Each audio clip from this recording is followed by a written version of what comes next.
तो क्या चल रहा है guys, the name is Harshvardhan this and we are back. तो गाइस आज का जो हमने टॉपिक चूज किया है वो है इंडियन मीडिया। मोहनचंद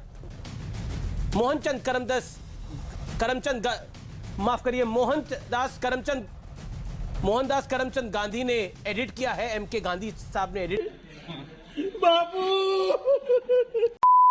तो गाइस हमारी जो इंडियन मीडिया है, हमारी जो मेन स्ट्रीम मीडिया है, वो अगर मिलकर कोई मूवी डायरेक्ट करे ना तो वो मूवी 1000 करोड़ से ज्यादा का बिजनेस कमा सकती है। और उसका रीजन ये है, हमारे इंडियन मीडिया के पास एक्शन, इमोशन, बंद करो हाथ जोड़ के मैं मोदी साहब से गुजारिश करता हूँ, रोमांस।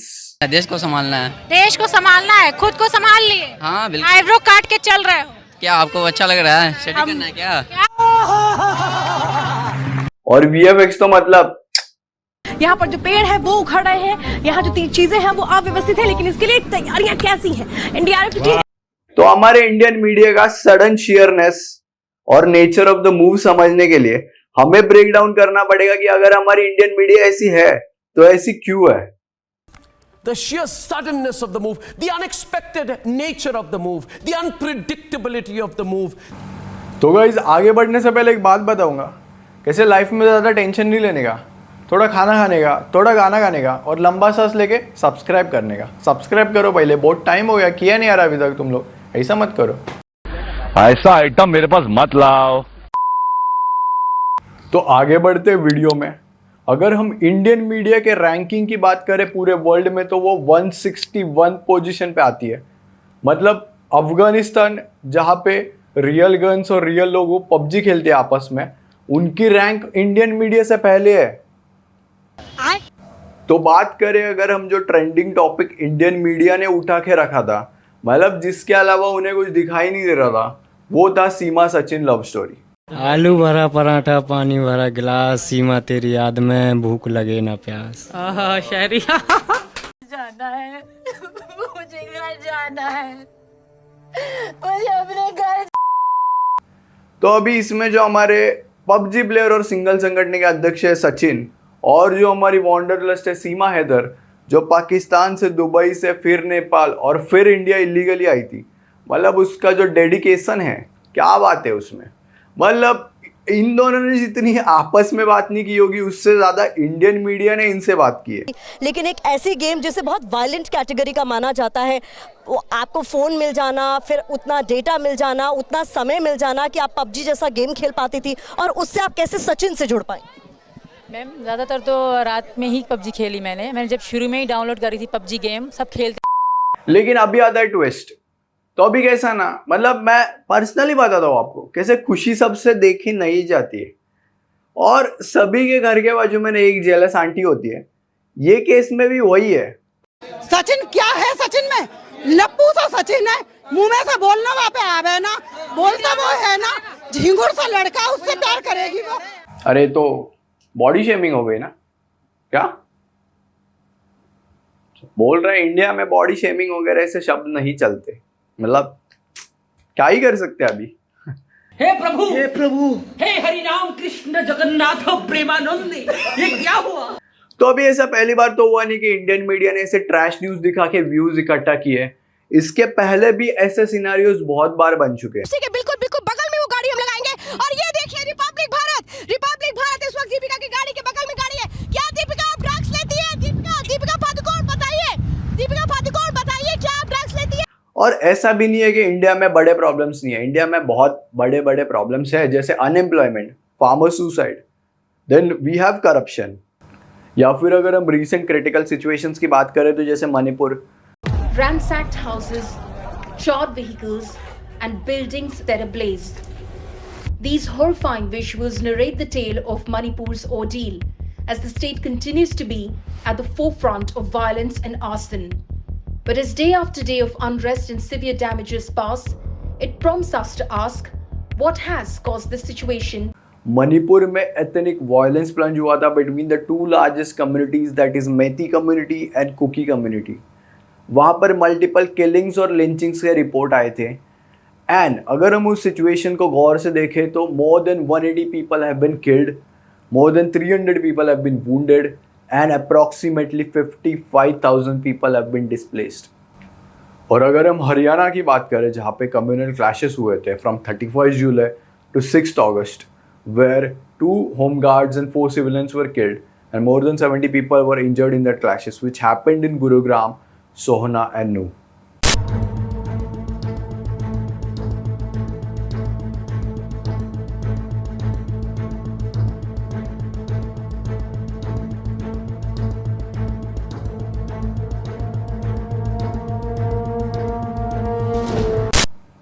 तो अभी ऐसा नहीं है कि हमारे main stream Indian news channels ने ऐसे न्यूज़ को कवर नहीं किया है ना, बट इसे प्रायोरिटी बेस पे कवर नहीं किया, इसे कभी प्रायोरिटी समझा ही नहीं. When the horrific crimes in Manipur happened और उसके जब भी वीडियोस वायरल हुए तब भी कुछ महीनों बाद हमारे इंडियन मीडिया को पता चला कि मणिपुर एग्जिस्ट करता है. तो अभी ये तो क्लियर है कि इंडियन मेन स्ट्रीम मीडिया के लिए एंटरटेनमेंट बेस्ड न्यूज़ ज़्यादा इंपॉर्टेंट है, बट उसका रीज़न क्या है? Why are mainstream media more focused towards entertainment based news? और इसका रीजन बीइंग इज कि TRP is television rating point. तो अभी TRP जो है ना वो किसी भी Indian main stream media news के जो चैनल्स होते हैं उसके रैंकिंग को स्पेसिफाई करता है कि वो कहाँ स्टैंड कर रहा है. सो TRP का अभी जो गेम है वो समझने के लिए हमें इनका रेवेन्यू स्ट्रक्चर देखना पड़ेगा. सो TRP जनरेट होता है व्यूअरशिप से.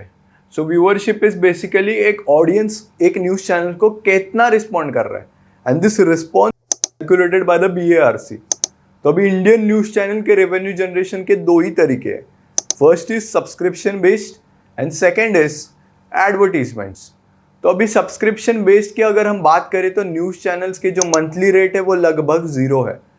हाँ, बाकी चैनल्स कुछ ना कुछ कमा रहे हैं सब्सक्रिप्शन बेस पे, बट न्यूज़ चैनल्स के लगभग 0 है, तो वो वहां से कुछ अर्निंग हो ही नहीं रही है.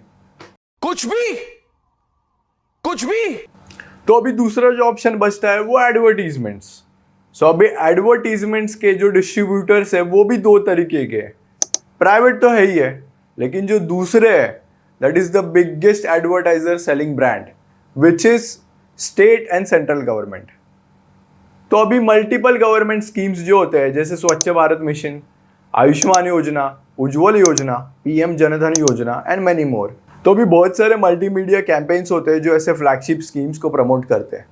सो this include government banks, government industrials, companies, mining aids and tourism. But उसके पहले इसे फिल्टर किया जाता है, ये एड्स को फिल्टर किया जाता है by the DAVP, directorate of advertising and visual publicity. तो जब भी सेंट्रल और स्टेट गवर्नमेंट पावर में आती है, फिर चाहे वो कोई भी they have the authority to decide कि एडवर्टीजमेंट्स किसे देना है, फिर चाहे वो न्यूज़पेपर्स हो या फिर न्यूज़ एजेंसी और न्यूज़ चैनल्स. तो अभी अगर जो बड़े बड़े मुद्दे हैं जैसे अनएम्प्लॉयमेंट, करप्शन या फिर पॉलिटिकल इंस्टेबिलिटी या फिर फार्मर सुसाइड या फिर क्रिटिसिज्म और negative reporting against the government, ये सब मुद्दे अगर कोई न्यूज़ चैनल्स ने दिखा दिए तो फिर न्यूज़ ऐड मिलने में थोड़ी सी तकलीफ तो होगी ना उन्हें. समझ रहे हो आप? तो अभी रिपोर्टिंग करते वक्त गवर्नमेंट के लिए ना कैसे थोड़ा सा सेफ रहना पड़ता है, ज़्यादा ऐसे हाथ नहीं डाल सकते, मतलब निगेटिव रिपोर्टिंग नहीं कर सकते. इससे ज़्यादा कुछ होगा नहीं, बस एड्स जो है वो ब्लॉक हो जाएंगे, इससे भी ज़्यादा कुछ नहीं होएगा. बस जो एक आध जो अर्निंग का जो सोर्स है न्यूज़ चैनल्स का वो बंद हो जाएगा.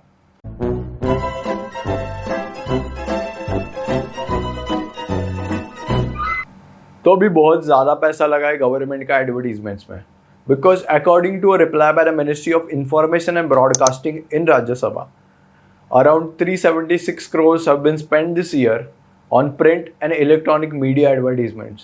तो अगर हम मीडिया ओनरशिप को गूगल करें तो जो पॉलिटिशियन जो न्यूज़ चैनल्स को ओन करते हैं वो दिख जाएगा. एंड अभी अगर ओन कर रहे हैं तो उनका थोड़ा बहुत तो इन्फ्लुएंस रहेगा ना न्यूज़ चैनल्स पे. और ये भी कुछ न्यूज़ चैनल्स के ओनर्स हैं जो इनडायरेक्टली किसी ना किसी पॉलिटिकल पार्टी से एफिलिएटेड है. एंड अगर हम बिजनेसमैन की बात करें जो न्यूज़ चैनल्स को ओन करते हैं तो we have network 18 which is owned by the Reliance industries, that is Mukesh Ambani. So network 18 TV channels include CNBC TV 18, CNN IBN, CNN Awaaz, also there are websites and magazines. जब भी रिलायंस ने network 18 को खरीद लिया तो बहुत सारे क्वेश्चंस और कंसर्न्स रेज हुए थे regarding media independency and press freedom credibility. Reliance ने इसे as a business opportunity use किया to promote Reliance Jio using network 18 platform to boost Reliance Jio over it. उन्होंने ये भी कहा कि it would financially help the country. Next we have is NDTV. So NDTV is owned by the Adani enterprises. तो जब ये news बाहर निकली कि एनडीटीवी को अडानी एंटरप्राइजेस ने खरीद लिया है, सो एनडीटीवी के जो सीनियर जर्नलिस्ट और एडिटर है रवीश कुमार जी, जिन्हें ग्राउंड रिपोर्टिंग और आम जनता के सवालों को आगे लाने के लिए जाना जाता है, उन्होंने फट से रिजाइन कर लिया। म्हणजे खूप असं डेंजर वातावरण आहे बाबा बाहेर। तो अगर बिजनेस ओनर्स के खिलाफ नेगेटिव रिपोर्टिंग कर दी तो प्राइवेट एड्स मिलना मुश्किल हो जाएंगे। तो फिर क्या करें? मतलब पॉलिटिकल इश्यूज़ को क्रिटिसाइज़ किया तो वहाँ से प्रेशर, बड़े बड़े बिजनेस कंपनीज है इंडस्ट्रीज़ को क्रिटिसाइज़ किया तो वहाँ से प्रेशर। मतलब मेरे को लगता है अपनी इंडियन न्यूज़ चैनल्स बीच में ऐसे लटक गए हैं। भाई यहाँ पे क्या हो रहा है? भाई यहाँ पे क्या हो रहा? भाई ये कहाँ फंस गया भाई मैं? और इसीलिए वो ट्रैश और गार्बेज न्यूज़ को प्रेफरेंस देते हैं। आई वुड से कि वो सेफ और एंटरटेनिंग न्यूज़ है, बिकॉज ना उसमें कोई पॉलिटिकल इन्फ्लुएंस है, ना कोई बिजनेस ओनर का इंटरफेरेंस है, और हम उस पर व्यूज़ बरसा रहे हैं तो व्यूअरशिप के वजह से पैसे भी जनरेट हो रहे हैं। और क्या चाहिए? मतलब इसमें ना कोई प्रेशर है, ना कोई मेहनत है, और ना कोई क्रिटिसिज्म है, बस। तो ये मेरा पर्सनल ओपिनियन है कि इसमें गलती हमारी भी है। हम ऐसी ट्रैश न्यूज़ को प्रेफर करते हैं। हाँ, मतलब मीम्स के लिए ठीक है, but as a news it is a trash. और ऐसा नहीं है कि हर न्यूज़ चैनल ऐसे ट्रैश गार्बेज को दिखाता है। कुछ न्यूज़ चैनल्स है, कुछ रिपोर्टर्स है जो जेन्युइनली ग्राउंड रिपोर्टिंग और देश की सच्चाई को सामने ला रहे हैं। फिर चाहे वो देश का डेवलपमेंट हो या फिर देश के प्रॉब्लम्स, उन्हें एज इट इज़ प्रेजेंट कर रहे हैं। It's just we need to watch them and we need to support them. So that's it for today guys. अगर वीडियो अच्छा लगे तो सब्सक्राइब और लाइक ज़रूर कर देना, एंड अगले वीडियो का क्या टॉपिक होना चाहिए कमेंट में ज़रूर बताना। So till then be safe and take care.